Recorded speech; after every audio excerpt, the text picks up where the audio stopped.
pagka nakatingin ang Diyos sa'yo, nananalangin ka o ano man ang ginagawa mo, hindi Kanya nakikita. Kasi nakakover ka ng righteousness ni Jesus. Ang nakikita sa'yo ay si Jesus. Amen? Kaya kayo ay tinatanggap ng Panginoon. Kaya tayo'y naging matuwid sa Kanyang harapan. Hindi dahil tayo'y mabuti, hindi tayo'y magaling, hindi tayo ang pogi o maganda. Tinatanggap tayo ni Jesus dahil sa Kanyang anak. Kung gaano kayo kasaya nung Pasko, nung pagkapanganak, mas masaya tayo ngayon. Happy Resurrection Day! Happy Resurrection Day! Yes, amen! Napakaganda ng topic natin ngayon, the resurrection. Celebrate new beginnings. Kaya inaalala natin yung pagkabuhay ng Panginoong Hesukristo. It is not about looking back to an empty tomb, but stepping forward to the new beginning. Kung ano yung bagong mga revelasyon na ipagkakaloob ng Panginoon, new beginning, mga bagong mga binigay ng Panginoon sa atin. Actually, sinabi nga sa Bible, di ba? Kada umaga, laging mayroong biyaya, laging may mercy ang Panginoon. It is new every morning, new every morning. Great is thy faithfulness, O Lord. Great is thy faithfulness. Yung una, hindi natin na kanta. Ano yung una? The steadfast love of the Lord never ceases. Mercies never come to an end. They are new every morning, new every morning. Great is thy faithfulness, O Lord. Great is thy faithfulness. Masarap, no? Yung pag-ibig ng Diyos laging bago tuwing umaga. Kaya nga nauso yung every gising is a blessing. Totoo yun. Doon galing yun. Sa verse na yun sa Bible. Sabi nga, ang resurrection ay, the resurrection of Jesus is God's loudest declaration. Ito ang dinideklara ng Panginoon.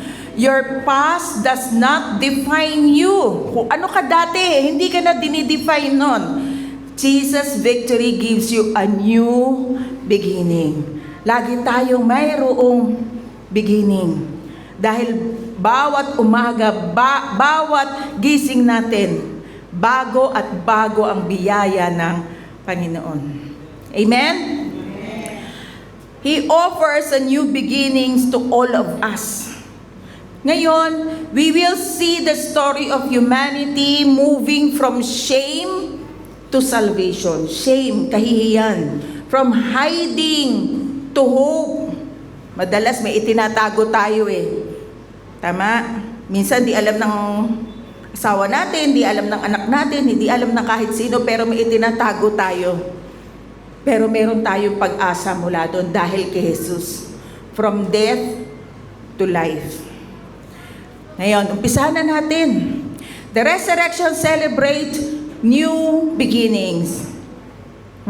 Number one, the end of hiding from fig leaves to grace. Ano ba yung hiding na yon? Ano ba yung pagtatago na yon? Nagsimula ito sa Genesis chapter 3 verse 5 to 7. Serpent's deception. Niloko ng serpent or chinek niya kung susunod o magdi-disobey si Eva at si Adan. God knows that your eyes, sabi ng serpent God knows that your eyes will be opened as soon as you eat it, and you will be like God, knowing both good and evil. Niloloko niya yung dalawa Sabi niya, pag kinain mo yan, magbubukas yung mga mata mo Para kang magiging Diyos pag kinain mo yung prutas na yan. Di ba may pinagbabawal na prutas? Ilan ba yung prutas na nandoon sa Garden of Evil? 2. May isa doon, pinagbabawal. Ngayon, hindi alam ni Eva, sa totoo lang, alam naman niya yung good and evil. Kaya lang, na-deceive siya. Half-truth yung binigay ng serpent. Pagka kalahati lang ay katotohanan, nagsasabi ka nga ng totoo, pero kalahati lang, hindi mo binubuo. Deception pa rin yun. Panloloko pa rin yun. Okay? Sunod, verse 6. The woman was convinced. She saw that the tree was beautiful and its fruit looked delicious. And she wanted the wisdom it would give her. No, akala niya wala siyang wisdom galing kay Lord. Akala niya mayroong madadagdag. Yun ang maling akala. So she took some of the fruit and ate it. Then she gave some to her husband. Nanandamay pa. Then she gave some to her husband who was with her, and he ate it too. Nanandamay pa si Eva. Naniwala si Eva sa panloloko ng serpent. Serpent doon ay sino? Yung demonyo. Okay? Half-truth ang sinasabi ng demonyo dyan dahil nung nilagay si Eva at si Adan, si Adan muna, bakit ko sasabihin hindi siya matalino? Diba lahat ng hayop sa Garden of Eden, nabigyan niya ng names. So, ibig sabihin, matalino si Adan. Pero sinabi ng serpent, malalaman mo ang good and the evil. Tingin nyo ba hindi intellectual si Eva at si Adan? Intellectual. Ano yung na-deceive sa kanila? Ang na-deceive sa kanila, yung bang gusto nila na, ano ba yung curiosity? Ano kaya yung pakiramdam ng ibibigay ng prutas na ito? Diba? Karaniwan na napapahamak ang tao pag masyadong curious. Huwag tumawid! Nakakamatay! Tumawid kaya ako. Galing ko kaya para ako Spider-Man. Hindi ako mamamatay. Curiosity. Curious.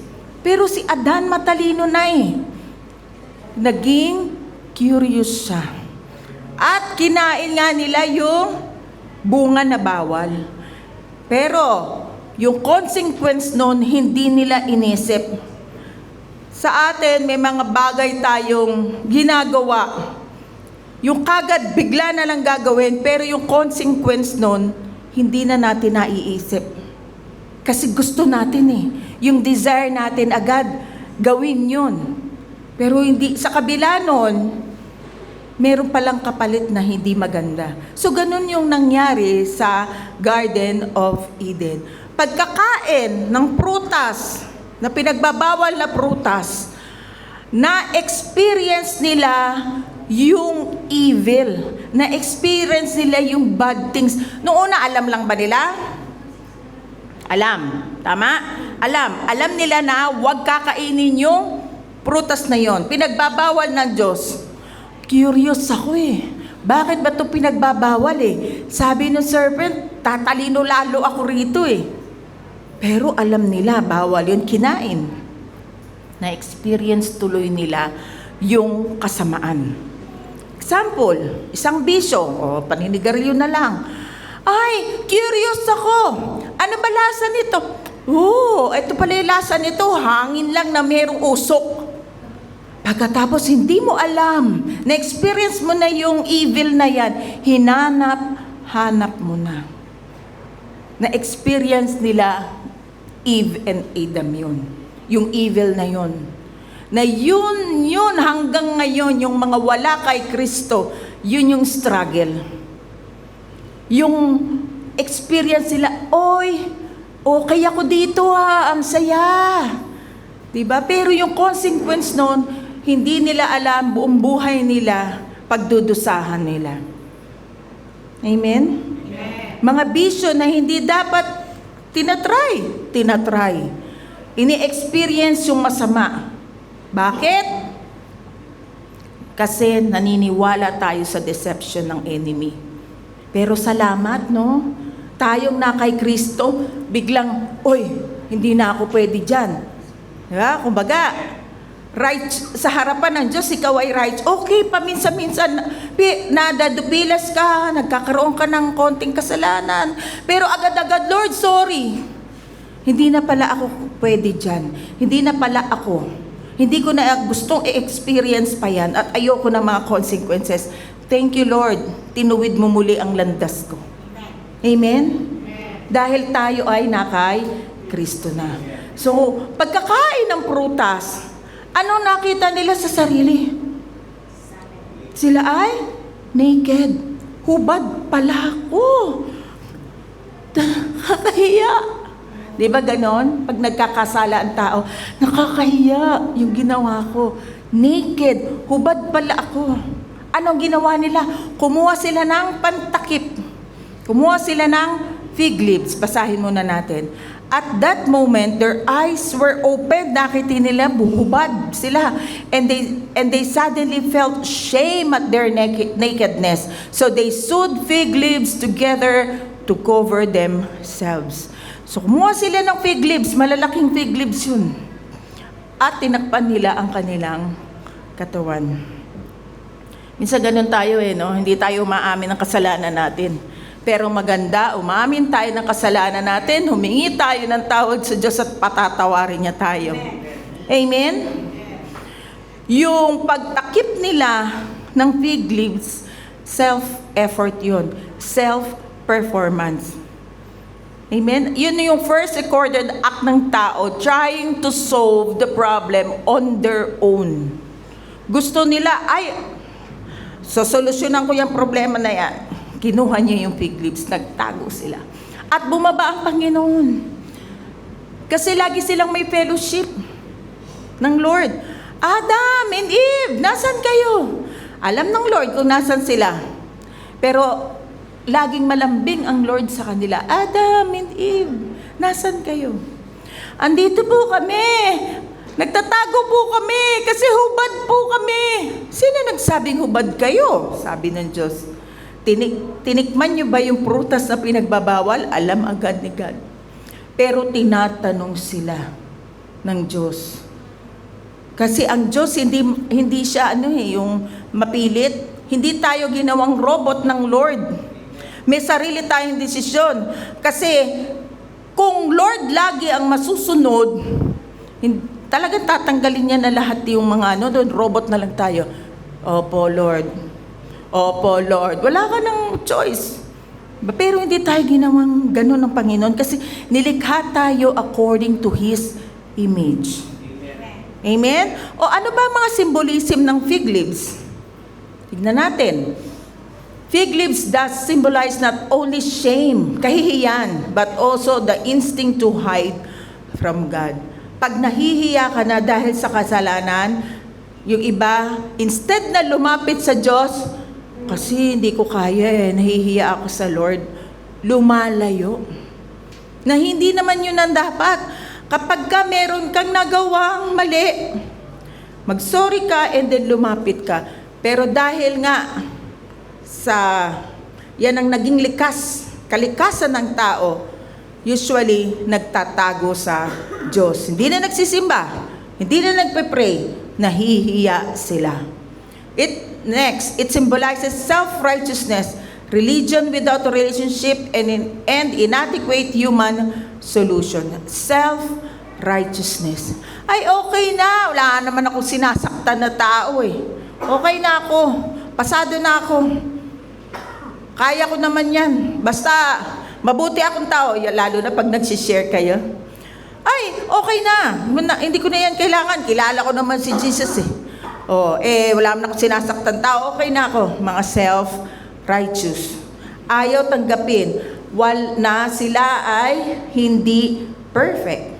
Ayaw nilang tanggapin na sila man ay nagkakamali. Yun ang symbolism ng fig leaves.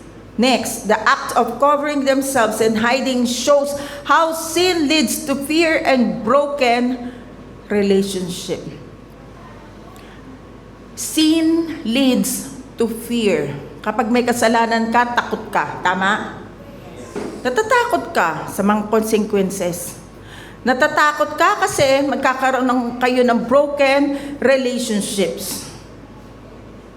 Yaan ang isa sa consequence ng sin. It leads to fear. Katapos nun, pag natakot ka, masisira na ang relasyon ninyo sa bawat isa. Malungkot? Yes, malungkot. Ang pagtakip ng fig leaves ni Eva at ni Adan, band-aid lang yun. Band-aid lang yun. Parang yung kautusan ni Moses. Kaya ibinigay yung kautusan ni Moses kasi nga ang kalikasan ng tao ay nagbago. Hindi na sila close. Kumbaga yung time na yon, hindi na close ang tao sa Diyos. Nagbago ang kalikasan. Nature.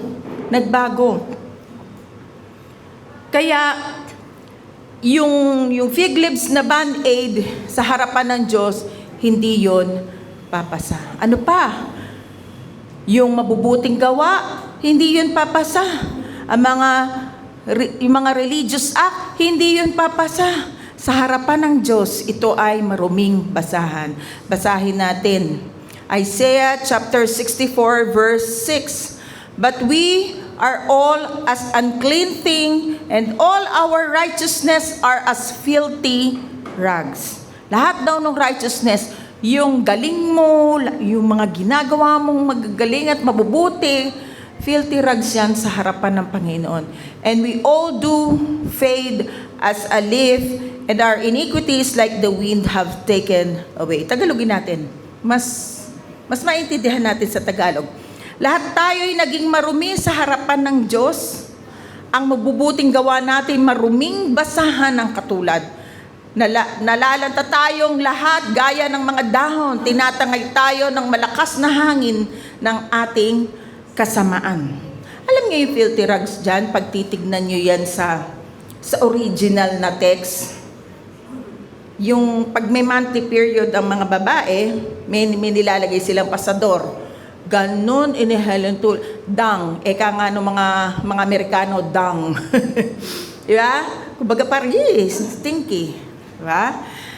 Ganon inahalin tulad ng Diyos yung mga righteousness, self-righteousness ng mga tao. Kasi hiwalay na tayo sa Lord eh. So ibig sabihin, walang kwenta. Kapag hiwalay ka sa Lord, walang kwenta ang mga ginagawa natin. Amen? Ito ay isang prophetic gestures ang kanyang ginawa. Bago pa alisin si Adam at Eve sa garden, ay dinamitan sila ng Panginoon. Grabe, hindi pinabayaan ng Lord ang tao. Kahit nagkasala, nagkaroon siya ng prophetic gesture. At point 2 na tayo. God's provision, robe of righteousness. Yung una, nagtakip ng fig leaves. Kaya, ang halimbawa nun, dinala yung 10 Commandments at saka yung 603 na iba pang mga laws. Kaya in total, 613 laws. Para ano? Para i-guide yung tao. Kasi nga, naiba ang kalikasan ng tao. Na kailangan ma-correct yung tao. Pero, may ibinigay na permanent solution ang Panginoon. Kaya ito na, robe of righteousness. Genesis chapter 3 verse 21. And the Lord God made clothing from animal skins for Adam and his wife. Ano ginawa ng Lord?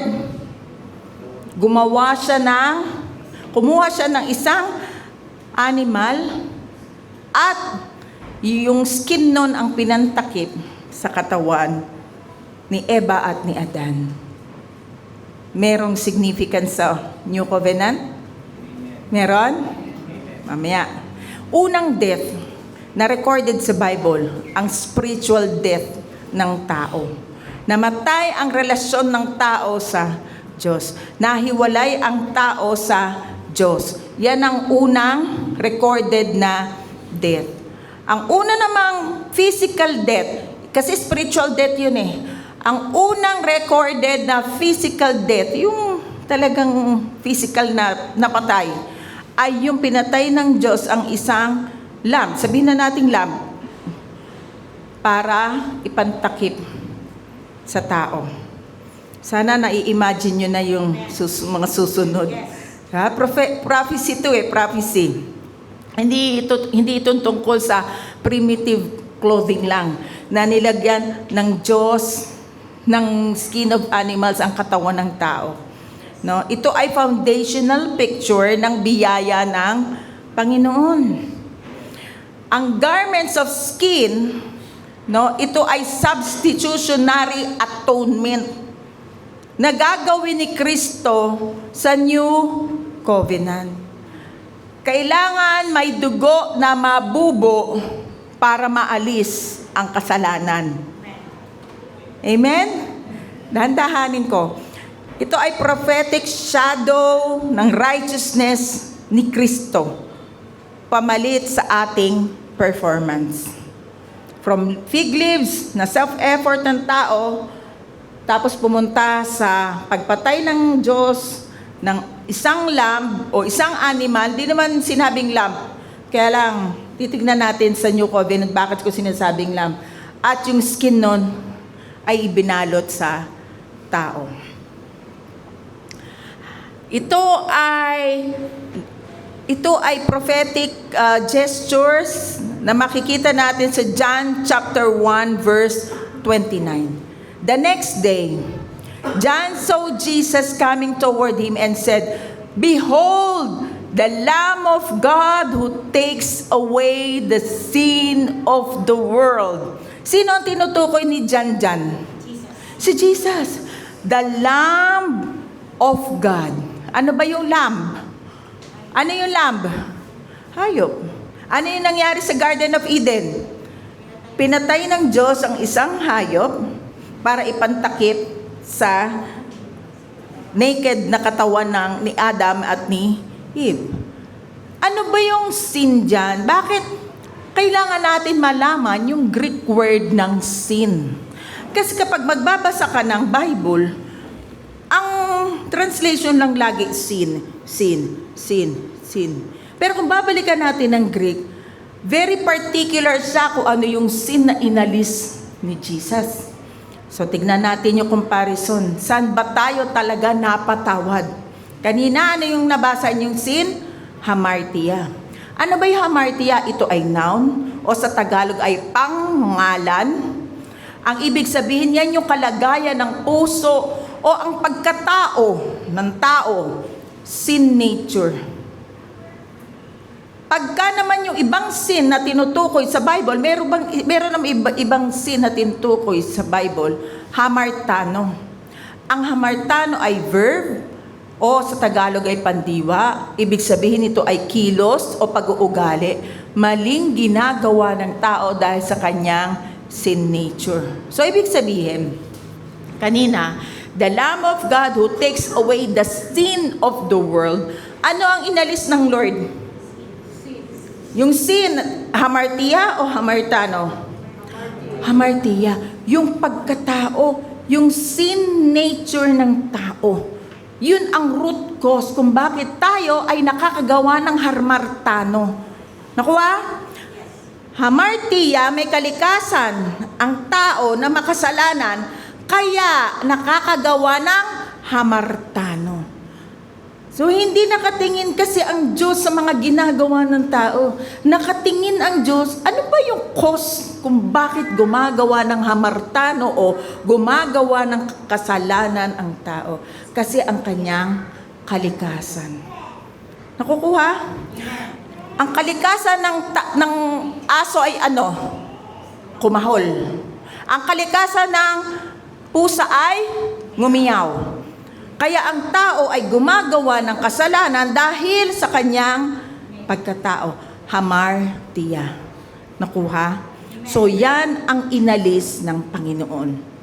Who takes away the sin of the world. Kailan nabago yung kalikasan ng tao? Sa Garden of Eden. Lahat ng pinanganak ni Eva, dahil lahat tayo ay galing kay Eva. Lahat ng tao, sino ba ang lumikha na dyan sa mga susunod na anak ni Eva? Si Eva at si Adan, di ba? Nanganak. Siyempre, kung ano ipapanganak, yun din ang kalikasan. So, ang naging kalikasan ng tao mula kay Eva, nung nagkasala sila, ay naging makasalanan. Yun ang root cause at yun ang inalis ni Jesus sa krus ng Kalbaryo. Amen? So, kailangan natin to maintindihang mabuti para hindi tayo namamali. No? Hamartia at hamartanon. Sabi sa Hebrew chapter 9 verse 22, in fact, the law requires that nearly everything be cleansed with blood, and without the shedding of the blood, there is no forgiveness. Kaya nga si Jesucristo ay namatay para sa atin. Ang kanyang dugo ay tumigis sa krus ng Kalbaryo para tayo ay magkaroon ng kapatawaran. Kung paano sa Genesis, pinatay ng Diyos ang isang hayop, ipinantakip kay Eva at kay Adan, si Jesucristo namatay para sa atin nang maalis yung ating kalikasan ng makasalanan. Na kung sino man na kay Kristo ay bago ng nilalang. Amen? Kailangan tayo ay mapatawad sa pamamagitan ng dugo. At ang dugo na yon ay ibinigay sa atin at inalay ng Jesucristo ang kanyang buhay. Amen? Dahil tayo ay nagkaroon ng bagong pagkatao, yung sinful nature natin, lahat ng sasampalataya kay Jesus, binago na ng Diyos. Na bago na, hindi ka na makasalanan. Sabihin mo nga, hindi na ako makasalanan. Hindi na ako makasalanan. Hindi na. Amen. No, hindi na bagay sa iyo magkasala. Amen. Binago ka na ng Panginoon. Lahat ng sumampalataya sa Lord, sa Panginoong Jesus, binago niya. He is a new creation. Na ipanganak tayong muli. Kaya born again. Kasi kung pinanganak ka ni Eva mula sa Garden of Eden, nagkaroon ka ng kalikasan ng makasalanan. Ito naman spiritual, lahat ng sumampalataya kay Jesus, bago ng nilalang. Nabuhay ka uli. Na born again ka. Patay na yun dati mong pagkatao nung namatay si Jesucristo. At nung sumampalataya ka, may bago ka ng pagkatao. At nung siya'y muling nabuhay kang muli. Kaya ang born again ay relationship. Hindi siya religion. Nung sumampalataya ka sa Panginoon, biniyayaan ka na ng kaligtasan. Amen. Isaiah chapter 61 verse 10. For He has clothed me with the garments of salvation. He has covered me with the robe of righteousness. God clothed Adam and Eve in the Garden of Eden. Diba? Dinamitan sila. At iyang Isaiah 61 verse 10 ay prophecy sa cross. Nung nakabayubay si Jesus sa cross, ano ang inalis sa kanya at pinagsugalan pa ang kanyang damit. Inalis kay Jesus yung damit niya nang sa ganon tayo ay madamitan ng robe of righteousness. Ayan, no? He has covered me with the robe of righteousness.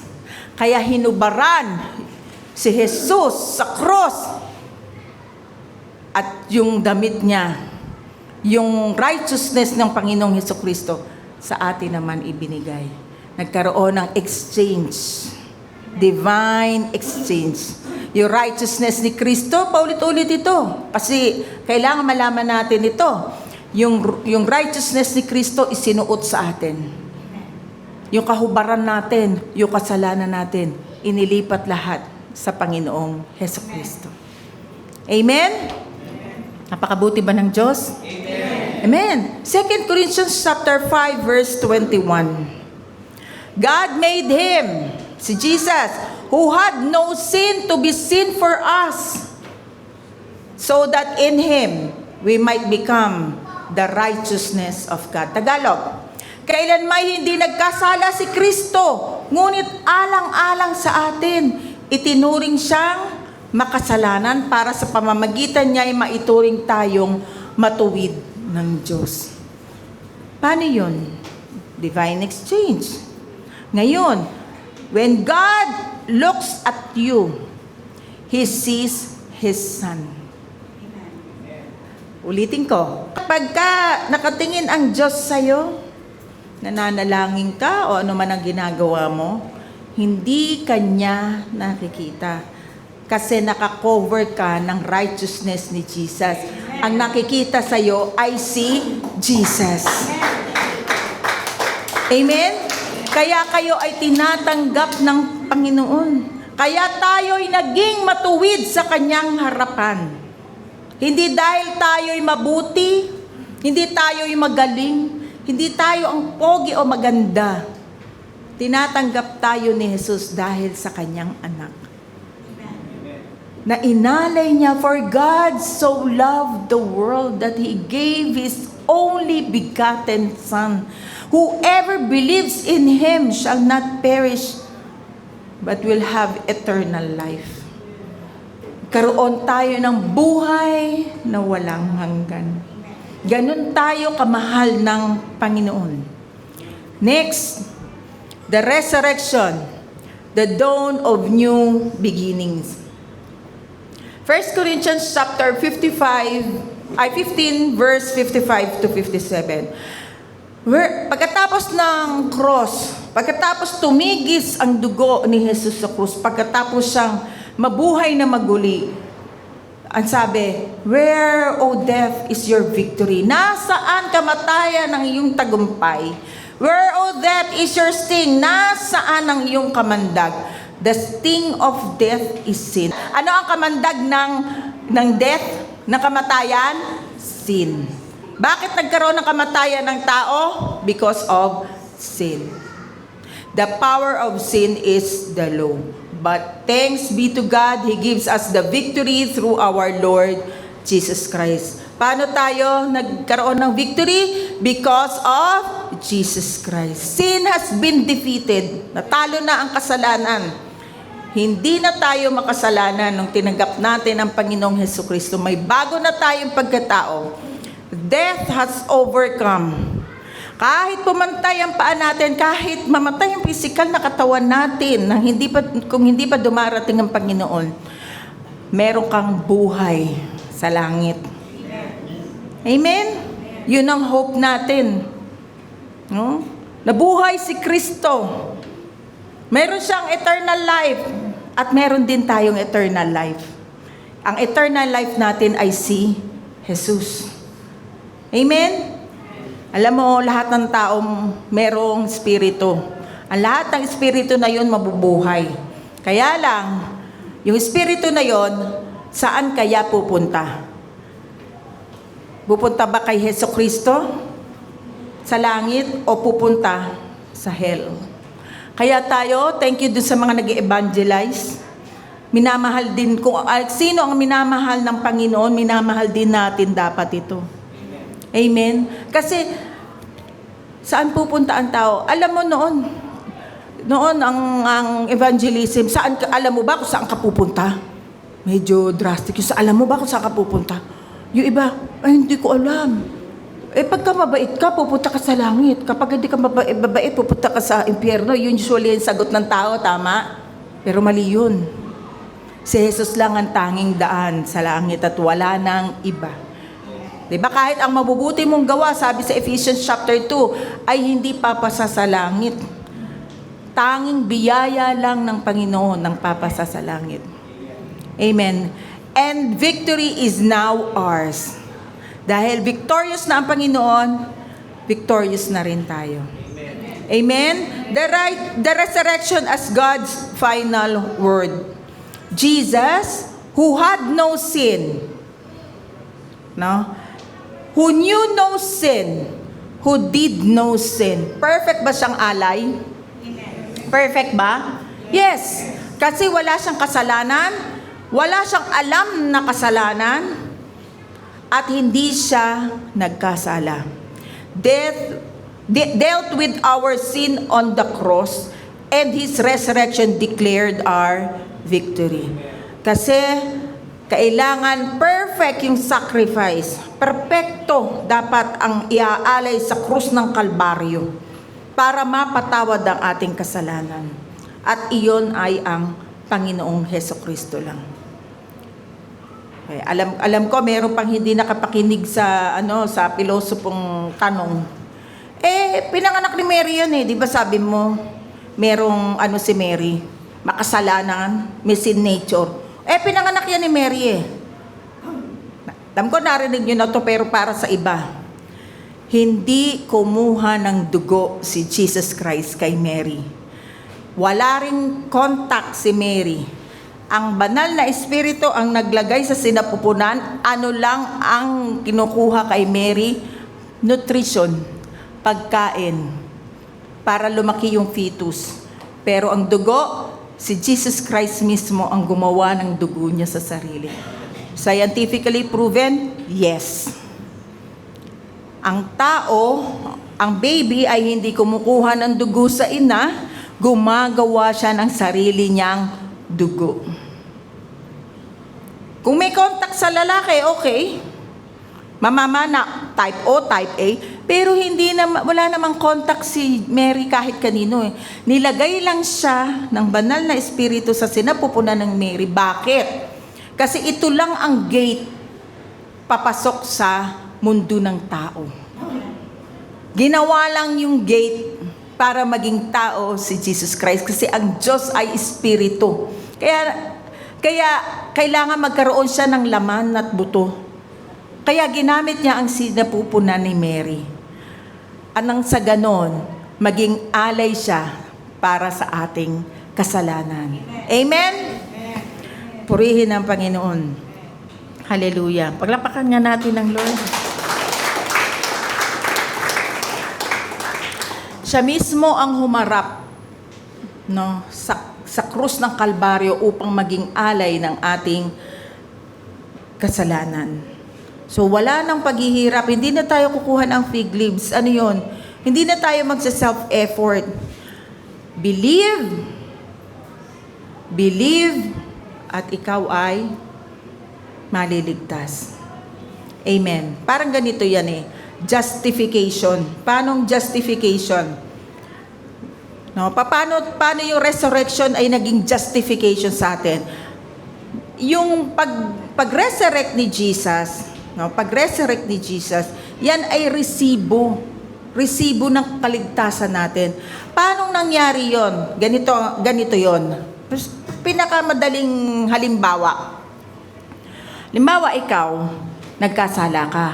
Sinentensyahan ka ng 10 years para ikaw ay makulong at maparusahan. Ngayon, sabi ng judge, meron bang gustong sumapo sa kanyang kasalanan? Sa sisistensyahin siya, sabi ng isang nag-volunteer, ako na lang ang makulong at maparusahan. Huwag niyo na siyang ikulong. Sino ang kinulong? Yung nag-volunteer. Paano niyo malalaman na tapos na yung sentensya? Doon siya sa kulungan. Paano niyo malalaman na tapos na ang sentensya ng tao? Tapos na yung parusa. Paano niyo malalaman? Pagka siya ay nakawala na. Lumabas na sa kulungan yung nag-volunteer. Ibig sabihin, tapos na yung parusa sa kasalanan mo. Hindi ka na rin din dapat parusahan kasi meron nang sumapo ng sentensya mo. Ganun yung pagkabuhay na muli ng Panginoong Hesukristo. Amen? Nabuhay siyang muli na nagsasabi, tapos na ang sentensya mo. Hindi ka na pupunta sa apoy ng impyerno. Tinapos ko na. Kaya ang kanyang pagkabuhay na muli ay resibo ng ating kaligtasan. Amen? Pinanalo na tayo ng Panginoon. And number 4, living the new life. Pagkatapos ng resurrection, may bago na tayong buhay. Wala na tayo sa dati. Wala na yung kalikasan natin na makasalanan tayo ay bago na. 2 Corinthians chapter 5 verse 17. Therefore, if anyone is in Christ, are you in Christ? Yes. Kung ikaw ay na kay Kristo, He is a new creation. All things have passed away, behold, all things have become new. Binago ka na ng Diyos, bago ka ng nilalang. Kaya wag mo sasabihin, ganito ako kung magbabago ko, hindi na ako yun. Hello, sinabi ng Lord, binago ka na. Amen? Bago ka na. Hindi na ikaw yun dati. Binago ka na. Kaya maraming mga testimony na binago ng Diyos ang kanilang buhay. Kasi tinanggap nila ang Panginoong Hesukristo. Sa totoo, mahirap magbago kung wala ang Diyos. Mahirap. Pero sa tulong ng banal na Espiritu, kaya mo. Kasi pinanalo na tayo ng Panginoong Hesukristo. Ano ba yung ibig sabihin ng new beginnings? New beginning means new identity. May bago ka ng pagkatao. You are a child of God. New freedom. You are no longer bound by sin or fear. You are no longer destined for hell. New mission. You live to shine His light in the world. Kaya nga, arise, shine. No, kailangan makita sa atin si Kristo sa ating salita, sa ating gawa. No? Kaya nga, Christian. Ang meaning nun, little Christ. Nakikita sa iyo ang liwanag ni Kristo. Amen? Arise, shine. Mag-shine ka. Huwag yung aandap-andap. Binago ka na ng Diyos. Sabi mo nga, binago na ako ng Diyos. After this life, sa heaven na tayo. Heaven bound tayo. Amen? Lahat ng sumampalataya kay Kristo, heaven bound. So, hindi na tayo takot. Wala nang takot. Wala na tayong takot. Dumating man yung anumang bagyo sa buhay natin, hindi tayo dapat matakot. Kasi kasama natin ang Diyos. Okay, kasi nasa fallen world tayo Talagang kumbaga mararamdaman natin ano yung ginawa ng demonyo, ni Satan sa mundo. Pero dahil tayo ay na kay Kristo, hindi na tayo matatakot. Ano man ang dumating, magtuloy man ang giyera, tumaas man ang LPG, tumaas man ang gasolina, basta na kay Kristo ka, hindi na tayo matatakot. Amen? Hindi tayo pababayaan ng Diyos. Hindi niya tayo pababayaan. Lagi niya tayong iingatan. Basta lagi tayo mamuhay sa liwanag ni Kristo. Pagkatapos ng mga nalaman na yan, paano naman natin ito i-apply sa daily lives natin? Beloved, walk. Number 1, live in honesty and grace. At alam nyo, minsan yung pagiging tapat, yung honesty, yan minsan ang nakakalimutan natin Be honest in every way, in any way, anytime, always be honest. Bakit? Kasi ang Diyos ay totoo. He is the truth. And be honest sa lahat ng gagawin mo. Kahit may consequence, be honest. Mabuhay tayo ng tapat. Mabuhay tayo sa biyaya ng Diyos. Huwag tayong, don't hide behind excuses. Yung iba, kasi ganito, kasi ganyan, kasi ganito. May mga excuses So, huwag tayo dun mabuhay. No, minsan naman, ayaw maging tapat, magmamask ka. Yung ng mga kaibigan, yung pressure ng mga kaibigan, grabe, may iPhone 17 siya, fully paid. Pro Max pa. Ako, Nokia, yung luma pa. So, nape-pressure ka. Tapos biglang may gagawin kang hindi maganda. Mangungutang ka or whatever o anong gagawin mo. Diba? So huwag mong maskarahan ang pagkatao mo. Kung ano yung nandyan, maging totoo ka dyan, maging tapat ka. hindi ka pababayaan ng Diyos. Amen. Huwag mong maskarahan ikaw. Kasi anak ka ng Diyos, lahat ng biyaya ay may nakalaan sa'yo. Maging kontento ka. Kasi kapag wala kang kakontentuhan, doon na magkakawindang-windang ang buhay mo pag nainggit ka sa iba. Kanino mo i-compare ang sarili mo? Hindi sa iba. Kung ano ka ngayon, o kung ano ka kahapon, nag-improve ka ngayon, very good. Every day, i-improve mo ang sarili mo. Huwag mong ikumpara sa iba. Amen? At huwag tayong magmayabang dahil lahat galing lang sa Diyos. Lahat ng meron tayo, galing lang sa Diyos. Lahat ng talino at galing natin, galing lang sa Diyos. All by the grace of God. Number 2, walk in freedom and hope. The resurrection gives you courage to face tomorrow. Meron na tayong kalayaan. Meron na tayong hope. Alam naman natin na hindi tayo pababayaan ng Lord. Huwag na tayong ma-anxiety. Bukas, baka maging 2,000 na yung LPG. Paano na ako magluluto? Wala naman ditong mga kahoy magsisibak, diba? Buti pa yung sa probinsya. Kukuha lang ng puno, gagawin ng panggatong. Pero tayong nandito sa city, mahirap para sa atin. Don't worry. Magpo-provide ng Panginoon. Amen?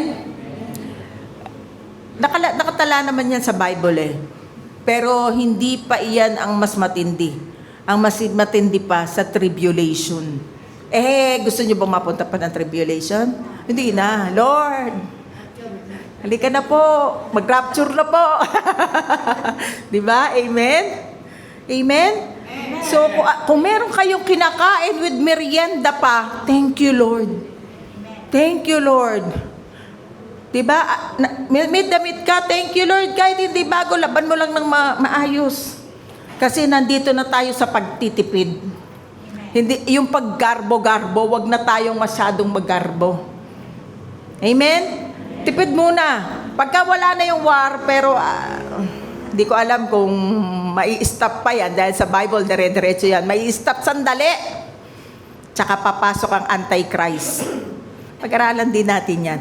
Kasi ang Antichrist, kunwari ay siya yung peace. Siya yung tao na magbibigay ng kapayapaan. Kaya naman, ang Israelita, mga Israel, ay, ang galing nito. Siya yung nagbigay ng peace, natapos yung war. That time, wala na tayo, na-rapture na tayo. Gusto niyo makita Antichrist? Ha? Sino gusto rito makita ang Antichrist? Gusto niyo pumasok sa tribulation? Ang Antichrist ay nasa tribulation. Gusto niya? Wag na. Wag na. So kung ano man yung merong dumarating everyday, wag na tayong anxiety. Wag niyo nang isipin kung ano mangyayari. Basta mabuhay kayo parang manna in heaven everyday. No, nabubuhay sila everyday. Lord, thank you. Meron akong kinain. Wag na tayo mareklamo. Kung ano yung kayang bilhin ng pera, hoy, ito lang ang kaya. Kainin mo. Biyaya pa rin ng Panginoon yun. Amen? Kung kaya mo mag-share sa iba, mag-share ka sa iba. Ang dami na ngayon walang trabaho. Lalo na yung AI na yan. Pinalitan na ng AI ang karamihan ng trabaho ng tao. Robot. Nawawala na ng trabaho ang tao. So be thankful. Kung meron kang trabaho, mahalin mo yan. Binigay ng Diyos sa'yo yan. Maging good steward ka kung anong meron ka. Amen? Pinagkatiwalaan ka ng Lord kung ano ang meron dyan trabaho, mahalin mo, pasalamatan mo ang Panginoon. Marami ang hindi na makahanap ng trabaho. Pero kahit ano man yun, basta't matino, hindi masama yung trabaho na yan, salamat Lord. Mahirap man ang katawan, thank you Lord, may lakas akong galing sa'yo. Amen. Number 3, live with faith and purpose. Because He lives, your story is never over. So may purpose ang buhay natin. Habang nandito tayo, yung story natin, hindi yan matatapos. Ano ba ang gusto mong isulat sa story mo? Mas mapangit o maganda? Lahat tayo gusto natin maganda. Kaya alisin na natin yung, kung meron man tayong grudges dyan sa dibdib natin, mga naiinis ka, no? Piliin mo ang kapayapaan. Huwag ka nang argue. Huwag na. Kapiliin mo ang kapayapaan. Tumahimik ka na lang. No? Mahirap manahimik, lalo na kung ikaw ay nasa tama. Hindi, nasa tama ako eh. Hindi pwede yun eh. Tahimik ka na lang. Kahit alam mong mali sila. Piliin mo ang kapayapaan. Kasi nasa iyo si Kristo. Amen? Yung story mo, kumbaga, isulat mo ng maayos na maganda. Amen? Huwag yung, bukas yari sa akin yung kapitbahay ko eh. Tinapunan yung ano ko eh. Yung harapan ko. Asan ba si ano? Hindi ka nga. Oh, hindi. Lahat kaaway mo na. Hindi. Gawin mo maganda yung story. Usap ka na maayos. Uy, baka naman, wag naman, pangit naman yung meron ditong ano. Yung ganong bang pakikipag-usap. At talagang may mga tao talagang mahirap kausap. Ikaw na yung manahimik. Magdasal ka kung di mo kaya. Lord, di ko kaya eh. Sumasabog yung dibdib ko. Diba? Pero thank you, Lord. Holy Spirit. Kung meron kang thanks, mag-thanks ka. Lord, tulungan mo ako. Hindi ko kaya, pero kaya mong baguhin ako. Amen. So, gandahan nyo yung istorya nyo. Paano ka ba maaalala ng tao? Sa pangit mong pag-uugali o sa maganda mong pag-uugali? Diba? Ay, ang ganda niya, nagsashine si Kristo talaga sa kanya. Nagliliwanag si Kristo. Ay, ang buti niya, napaka-giver niyan. Tinutulungan kami niyan. Diba? Yun yung masarap na alalahanin ng iba para sa mga ginagawa mo, sa mga istorya mo. No? Yung ibang ang inaalala, yan, super yan. Super yan. Napaka-greedy niyang tao na yan. Lahat na lang inagaw, ganyan. Huwag yun. Iba na tayo. Binago na tayo ni Kristo. Amen? So ano uli yung tatlong beloved walk natin? Number 1, live in honesty and grace. Number 2, walk in freedom and hope. The resurrection gives you courage to face tomorrow. Number 3, live with faith and purpose because He lives. Your story is never over. At iiwanan ko sa inyo ang beloved thought. Because Christ lives, I have victory and a new beginning. Arise, shine. Sabay-sabay tayo ulit. Because Christ lives, I have victory and a new beginning. Arise, shine. Palakpakan natin ng Lord.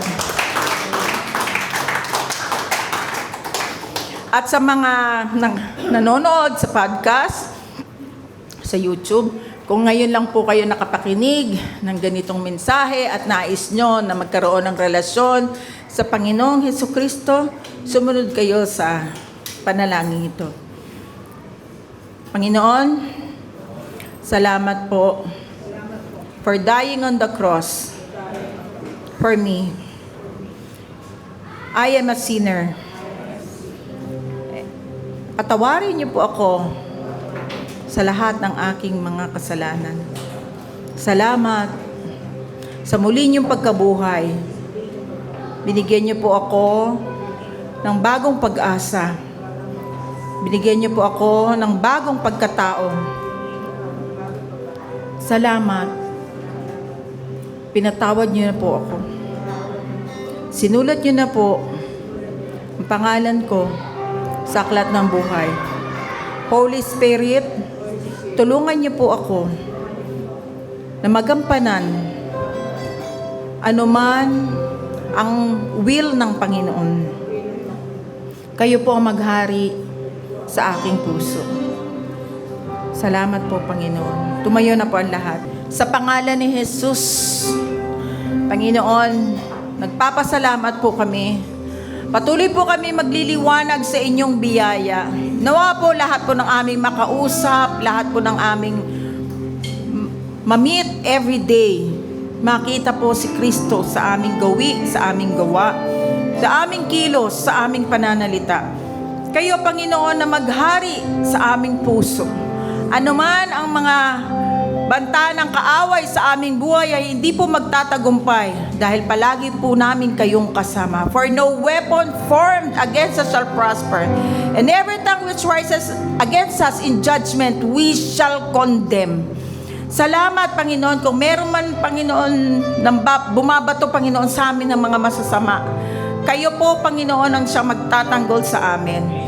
At Lord, sa merong mga pangangailangan, alam kong dininig niyo na po ang mga panalangin ng aking kapatiran, ng aming beloved sisters and brothers.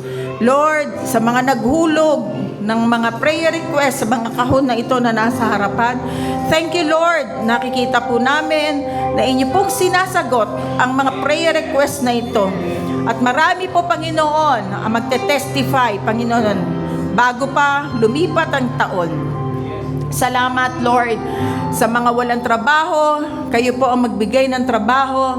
Sa mga may sakit, Lord, na nawala rito, kayo na po, Panginoon, ang humipo mula ulo hanggang paa sa kanilang mga kasakitan.